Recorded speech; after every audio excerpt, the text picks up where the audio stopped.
hiasi. Jangan kamu khawatir apa yang kau makan, minum, pakai. Jangan kamu khawatir, Bapa di surga memelihara. Aku tidak khawatir, burung di udara Dia pelihara. Aku tidak khawatir, bunga di padang Dia hiasi.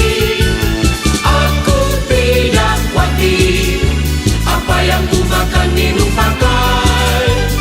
Aku tidak khawatir, Bapa di surga memelihara.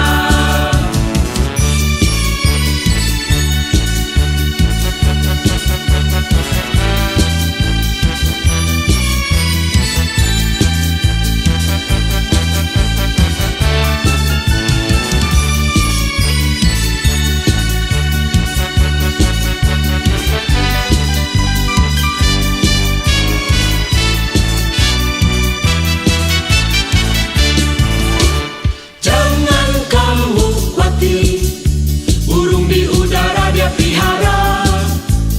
Jangan kamu khawatir, bunga di padang Dia hiasi.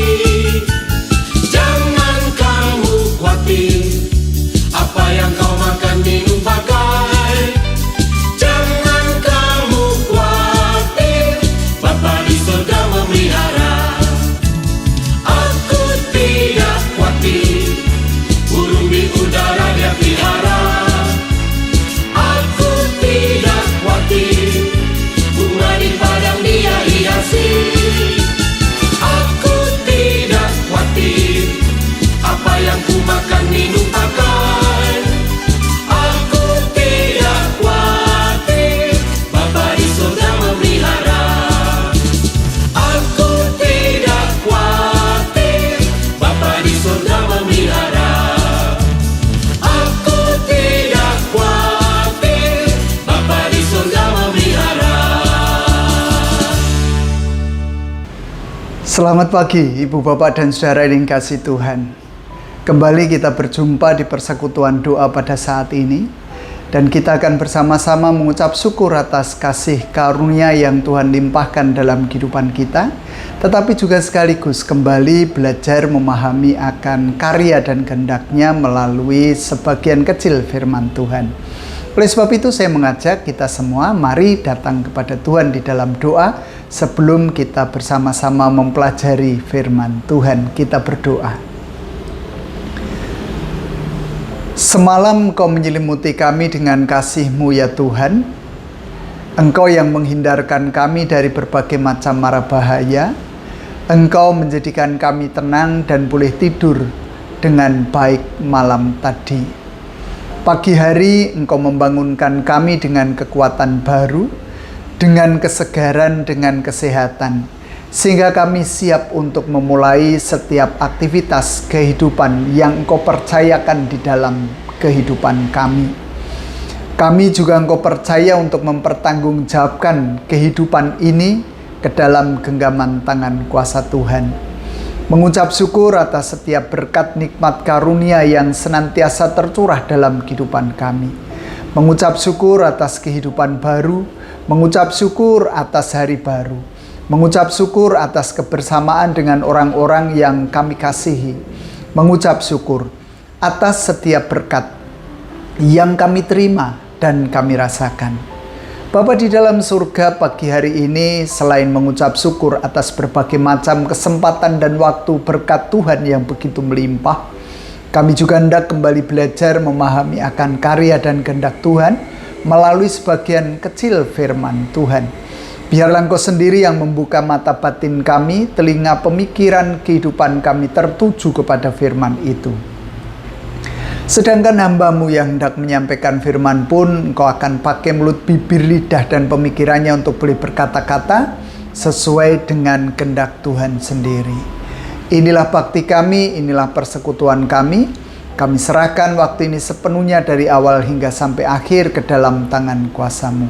Hanya di dalam nama Tuhan kami Yesus Kristus, doa ini kami naikkan. Amin.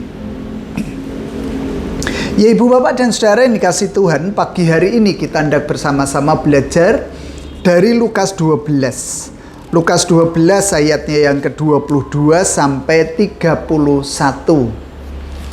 Lukas 12 ayatnya yang ke-22 sampai 31. Lembaga Alkitab Indonesia memberikan bingkai pada perikop ini, hal kekhawatiran. Yesus berkata kepada murid-muridnya, "Karena itu aku berkata kepadamu, janganlah khawatir akan hidupmu, akan apa yang hendak kamu makan, dan janganlah khawatir pula akan tubuhmu, akan apa yang hendak kamu pakai. Sebab hidup itu lebih penting daripada makanan, dan tubuh itu lebih penting daripada pakaian. Perhatikanlah burung-burung gagak yang tidak menabur dan tidak menuai dan tidak mempunyai gudang atau lumbung, namun demikian diberi makan oleh Allah.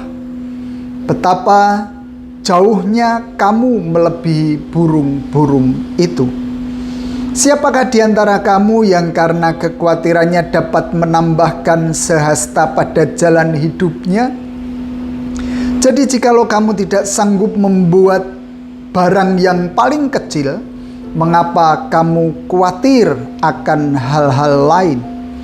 Perhatikanlah bunga bakung yang tidak memintal dan tidak menenun, namun aku berkata kepadamu, Salomo dalam segala kemegahannya pun tidak berpakaian seindah salah satu dari bunga itu. Jadi, jika rumput di ladang yang hari ini ada dan besok dibuang ke dalam api, demikian didandani Allah, terlebih lagi kamu, hai orang yang kurang percaya. Jadi janganlah kamu mempersoalkan apa yang akan kamu makan atau apa yang akan kamu minum, dan janganlah cemas hatimu. Semua itu dicari bangsa-bangsa di dunia yang tidak mengenal Allah. Akan tetapi Bapamu tahu bahwa kamu memang memerlukan semuanya itu. Tetapi carilah kerajaannya, maka semuanya itu akan ditambahkan juga kepadamu.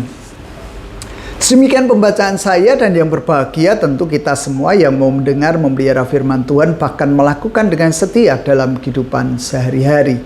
Haleluya, amin. Ibu bapak saudara yang kasih Tuhan, saya hendak katakan kekhawatiran itu adalah bagian dari kehidupan kita. Siapa sih manusia yang tidak pernah mengalami kekhawatiran di dalam hidupnya? Nampaknya tidak akan pernah ada. Semua orang pernah mengalami dan mungkin sering kali mengalami kekhawatiran. Kekhawatiran senantiasa ada dalam kehidupan kita. Mungkin sejak kita masih di dalam kandungan, orang tua kita sudah mengkhawatirkan kita. Mereka bertanya-tanya, apakah anakku laki-laki atau perempuan? Ataukah anakku lengkap tidak anggota tubuhnya ketika nanti lahir? Sehingga dari sana, saya tidak mengatakan bahwa semuanya karena kekhawatiran, tidak. Tetapi kadangkala lalu kita mencari tahu keberadaan anak yang masih ada di dalam kandungan melalui USG. Kalau dulu USG belum ada yang namanya dimensi-dimensian. Tetapi lalu muncul 3 dimensi, 4 dimensi begitu ya. Sehingga terlihat dengan jelas seorang anak yang ada di dalam kandungan. Oh, nampaknya sehat saja. Ketika sudah jatuh waktunya untuk melahirkan pun, suami istri menjadi khawatir. Apakah anak ini akan lahir dengan selamat, ataukah orang tuanya yang tidak selamat? Apakah dokter yang menanganinya akan menangani dengan baik? Atau dia melakukan kecerobohan-kecerobohan sehingga mengakibatkan celaka?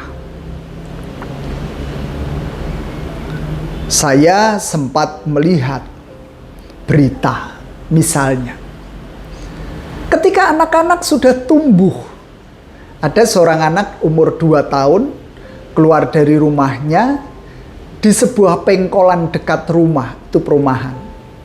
Ada sebuah mobil yang berbelok, kemungkinan besar tidak melihat si anak itu, langsung melindasnya dan mati di tempat.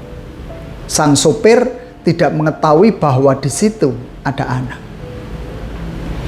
Ketika kita mempunyai anak yang baru bertumbuh, kita mengalami kekhawatiran. Jangan-jangan nanti anakku berkeliaran mainan sendiri lalu terjadi sesuatu yang menghebohkan dalam kehidupanku. Ya, menjadi sebuah kekhawatiran dan nampaknya itu bisa terbukti.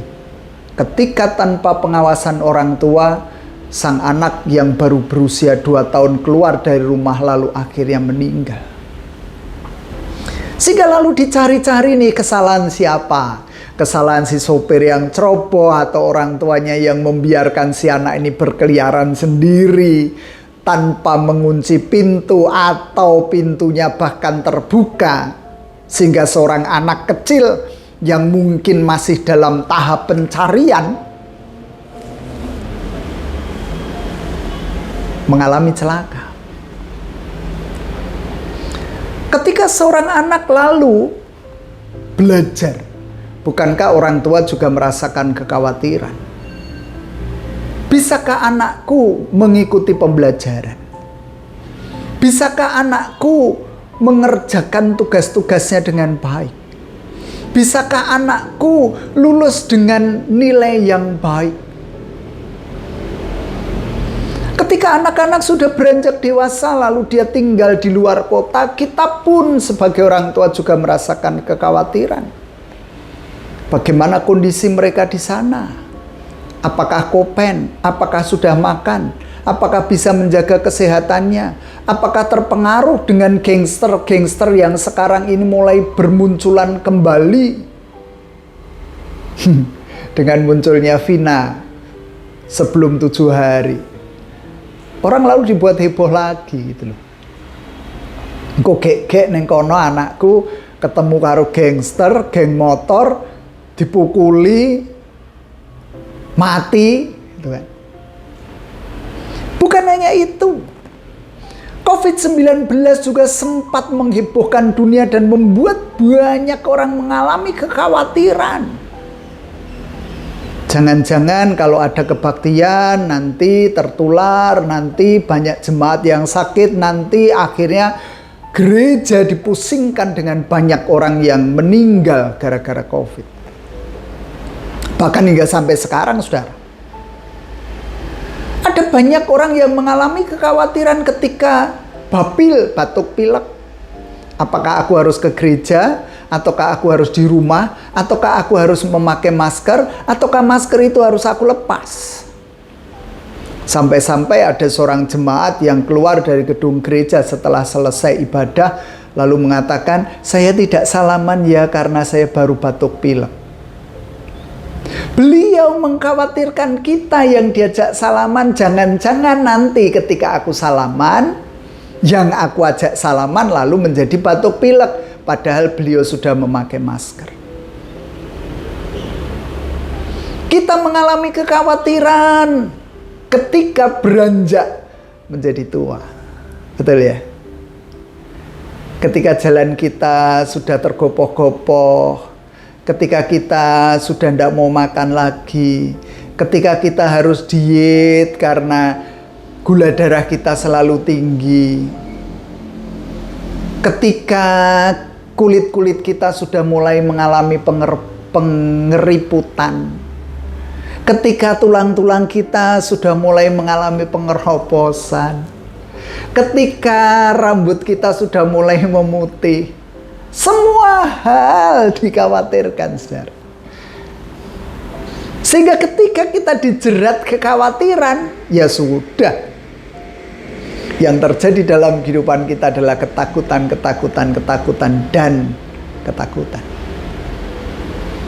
Bahkan kemungkinan besar ketika kekhawatiran itu terlalu besar dalam kehidupan kita, lalu kita menjadi stres, kita menjadi depresi, kita lalu menjadi sakit, dan akhirnya Tuhan memanggil kita. Kasihan sih. Wong kok urip khawatir terus ya tak jukuke wae. Kembali ke perikop kita, Saudara. Pagi hari ini kita ditegur oleh Tuhan tentang kekhawatiran itu. Tuhan Yesus berkata kepada murid-muridnya, "Karena itu aku berkata kepadamu, janganlah khawatir akan hidupmu, akan apa yang hendak kamu makan, dan janganlah khawatir pula akan tubuhmu, akan apa yang hendak kamu pakai." Kita diminta untuk tidak khawatir. Kita itu diciptakan oleh Tuhan kok. Tuhan yang mana? Tuhan yang mana? Tuhan yang hebat. Tuhan yang mengaruniakan berkat dalam kehidupan kita. Bahkan kita dibandingkan dengan burung gagak loh. Dengan burung gagak.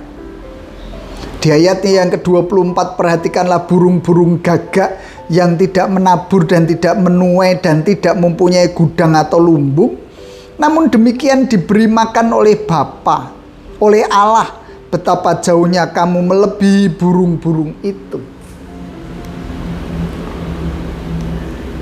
Kita dipelihara.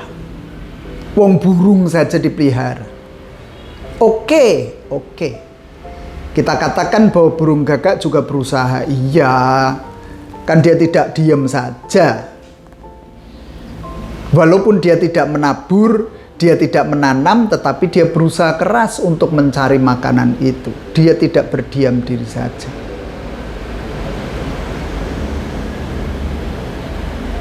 Di Alkitab yang lain dituliskan bahwa kita berharga ketimbang burung-burung gagak itu. Kalau Tuhan memelihara burung gagak, Tuhan juga lebih memelihara kehidupan kita. Berharganya kita itu di mana, gitu kan? Saudara-saudara, kita diingatkan ketika Tuhan Allah menciptakan langit bumi dengan segala isinya. Bukankah lalu di sana diungkapkan yang pertama itu diciptakannya manusia serupa dengan gambar Allah. Serupa dengan gambar Allah. Patronnya Gusti Allah, gitu kan. Nah, yang menjadi pertanyaan, apakah burung-burung itu juga segambar dengan Allah? Tidak. Yang segambar itu hanya manusia saja.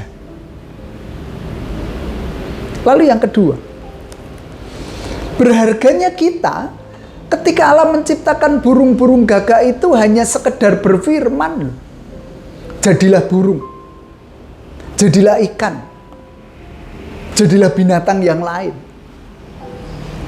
Coba manusia, kita dijadikan dengan bahan, yaitu debu tanah. Jadi bukan hanya sekedar berfirman, tetapi Tuhan membentuk kita. Lalu yang ketiga, apakah Tuhan pernah menghembuskan nafas, menghembuskan rohnya dalam diri setiap makhluk? Pohon-pohon yang sudah dijadikan lalu disebul urip, burung-burung disebul urip, babi dibuatnya lalu disebul urip, macan, anjing, enggak. Tetapi manusia ketika sudah dibentuk oleh Allah, lalu dihembusi dengan nafas Allah, roh Allah tinggal diam dalam kehidupan kita. 1, 2, 3, empatnya apa? Apakah pernah lalu Tuhan memberikan akal budi dalam kehidupan yang diciptakannya selain manusia? Enggak. Ya binatang diberi insting iyalah. Tetapi bukankah akal budi itu termasuk di dalamnya insting ditanamkan dalam diri manusia? Insting itu yang mana? Ya misalnya saja burung-burung ya. Burung itu kan punya kelagean toh. Burung apa? Burung gereja, burung gereja, burung kaji, amprit kaji ya. Perhatikan mereka kalau membuat sarang ya seperti itu. Tidak pernah sama sekali ketika dia buat sarang berbeda dari sarang yang sebelumnya. Kalau toh dia membuat sarang di situ, dia memiliki insting bahwa disitulah dia harus tempat tinggal, dia harus bertelur, dan dia harus punya anak di situ. Itu insting. Lalu tidak pernah dia membuat sarang, oh sarang tahun ini bentuknya bunder, sesuk bentuknya lonjong lah, atau tak buat tingkat, enggak kan?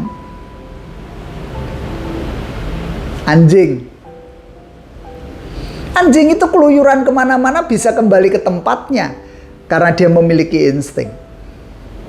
Dengan apa? Dengan menandai setiap tempat dengan kencingnya. Maka ada ya olahraga lompat tinggi yang lalu menggunakan istilah anjing kencing, begitu kan? Mengangkat satu kaki di belakang, lalu dia ngecerit di situ, dia kencing di situ, lalu dia pergi. Untuk menandai pulang ke rumahnya, dia akan mencium bau itu, oh iki kencingku. Bukan kencing anjing yang lain, maka aku harus pulang dan lewatnya sini. Itu binatang. Lah menungso beda, saudara. Kita itu diberi akal budi, kemarin kan sudah dikhotbahkan itu sama Mbak Sasa. Manusia diberi akal budi oleh Tuhan. Mampu berpikir, mampu mengolah pikirannya, dan mampu memutuskan segala hal dalam kehidupannya. Bahkan dengan budinya dia mampu menciptakan banyak hal. Ya rumah kalau sudah rusak ya didandanilah. Oke lah rumah dengan tipe ini, besoknya tipe yang lain. Oh bentuknya sekarang kotak, besok bentuknya kubus. Itulah manusia. Itu berharganya manusia. Dan dipeliharanya manusia, tentu ketika manusia di dalam ayatnya yang ke-31 diingatkan.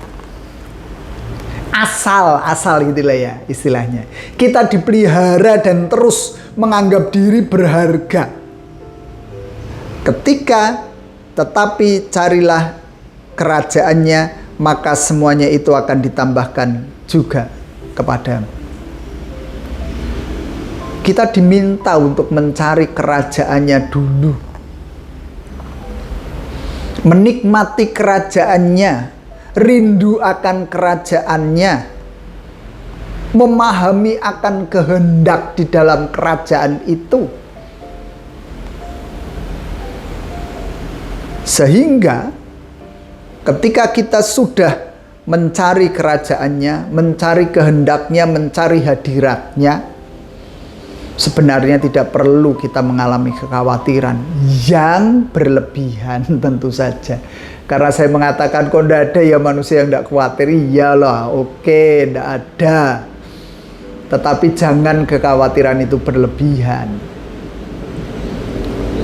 Sehingga ketika kita memiliki kekhawatiran, ketika kita diajak untuk mencari kehendaknya, ayo kita menanggalkan kekhawatiran itu. Bahkan mungkin hanya sekedar meminimalkan kekhawatiran, berserah kepada Tuhan. Wong engkau kok yang sudah menjadikan istriku hamil sehingga aku berserah, monggo Tuhan yang pelihara anak ini. Kembali lagi loh, gagak itu berusaha, manusia juga berusaha dong, diperiksakan setiap bulannya di USG gitu kan.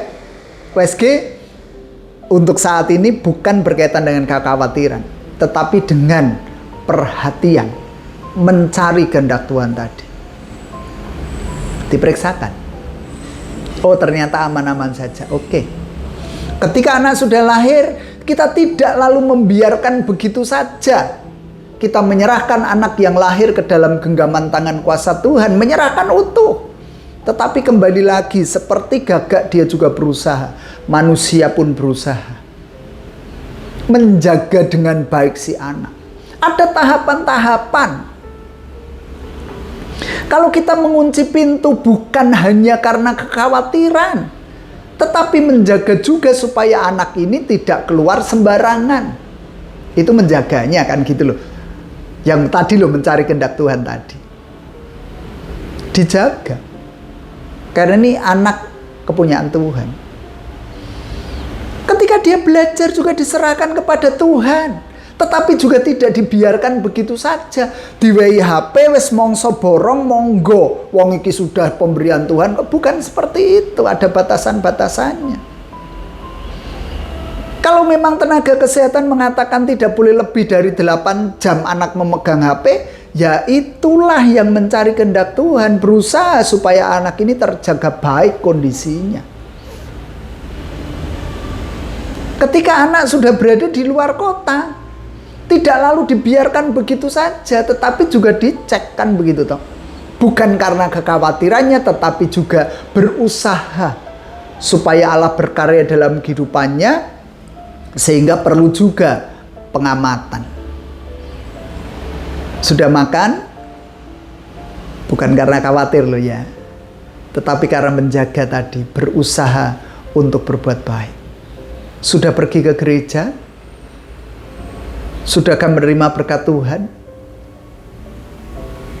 Saudara-saudara, dengan demikian ketika kekhawatiran itu kita serahkan kepada Tuhan, kehidupan kita itu menjadi tenang loh, menjadi bahagia.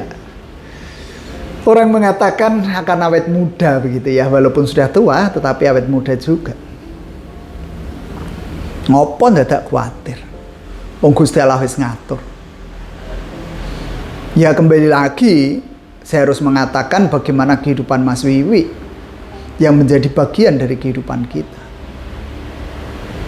Mas Wiwi saja kalau bagi saya tidak perlu dikhawatirkan.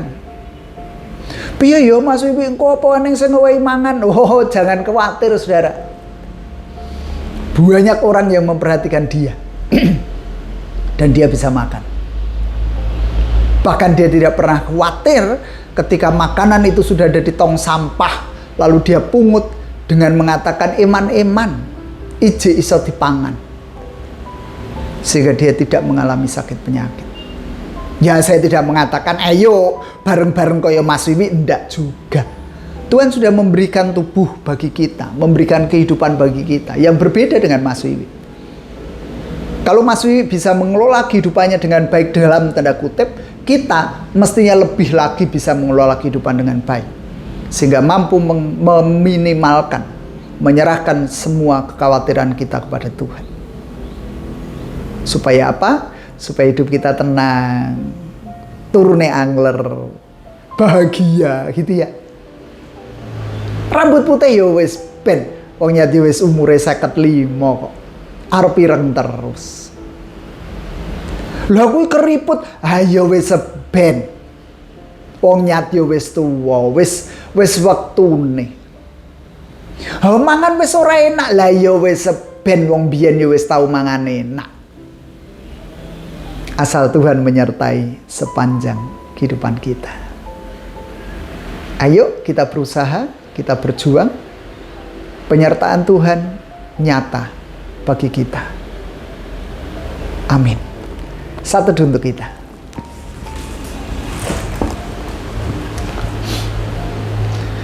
Bersama-sama datang pada Tuhan di dalam doa kita berdoa. Puji syukur senantiasa kami naikkan di hadapan-Mu ya Allah, yang telah mengaruniakan berbagai macam berkat dalam kehidupan kami. Bersyukur atas kesempatan dan waktu untuk kami boleh kembali belajar memahami akan kehendak Tuhan. Oleh sebab itu, tanamkan firman itu dalam hati kami ya Tuhan. Kami mengalami banyak sekali kekhawatiran, tetapi ketika kami menyerahkan kekhawatiran itu, Engkau tidak mengabaikan semuanya. Engkau mengindahkan permohonan kami. Engkau memperhatikan keluh kesah kami. Engkau mitati apa yang kami ungkapkan di hadapan Tuhan. Sehingga segala sesuatu yang terjadi di dalam kehidupan kami tidak di luar jangkauan Tuhan. Ada hikmah di balik semua peristiwa yang harusnya juga kami imani, kami syukuri, kami terima dengan baik dan kami jalani. Sembari kami menyerahkan semuanya juga ke dalam tangan kuasa Tuhan. Oleh sebab itu, bagi setiap kami yang ringkih, bagi setiap kami yang rapuh, bagi setiap kami yang sakit, bagi setiap kami yang mengalami penurunan-penurunan di dalam tubuh kami berserah penuh. Kami percaya Tuhan melakukan karya yang begitu agung dan luar biasa bagi kehidupan kami. Engkau yang menjamah, Engkau yang mengangkat setiap beban belenggu dalam kehidupan kami. Kami juga berdoa untuk kehidupan gereja-gereja di seluruh dunia, terlebih GKJ Purbalingga. Ada dalam genggaman tangan kuasa Tuhan. Pemerintahan bangsa kami pun kami serahkan ke dalam tangan kuasa-Mu. Engkau sudah berkehendak dan akhirnya Engkau pula yang akan menentukan kebijakan melalui pemimpin kami selama 5 tahun ke depan. Kami mohon hikmat-Mu untuk melembutkan setiap kami, sehingga kami turut serta hadir di dalam kehidupan berbangsa dan bernegara. Demikian pun dengan tanggal 27 November 2024, saat kami harus memilih pemimpin-pemimpin daerah kami. Engkau yang juga akan tinggal diam dalam kehidupan mereka. Di tengah perhimpunan kami mempercayakan doa permohonan pribadi kami kepada Tuhan.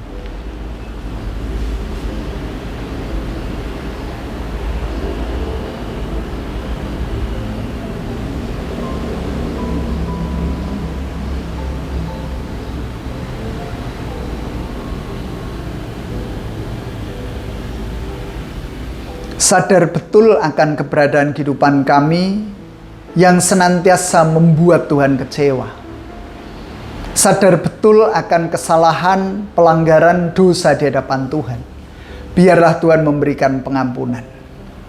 Dan sebentar kami hendak mengakhiri persekutuan kami serahkan hidup kami hari ini ke depan kepada Tuhan. Inilah sahabat-sahabat kami yang kami naikkan demi nama Putra-Mu yang tunggal, Tuhan kami Yesus Kristus. Amin. Demikian Ibu Bapak, Saudara yang bisa kita lakukan bersama pagi hari ini. Biarlah kehidupan kita menjadi lebih baik lagi ketimbang kemarin. Ayo kita song-song hari depan yang penuh dengan harapan. Tuhan memberkati kita semua. Amin.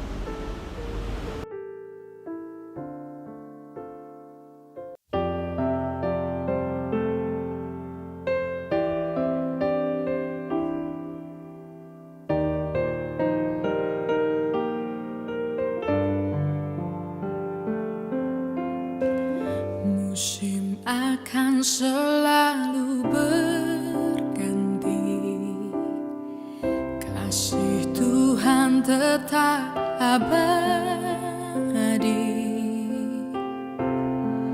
tak akan berubah sampai selamanya. Ku tetap percaya,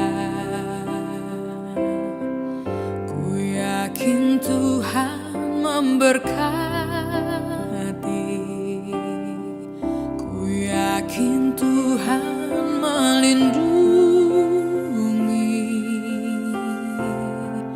Burung di udara Tuhan pelihara, karena kasih-Nya Tuhan selalu menolongku.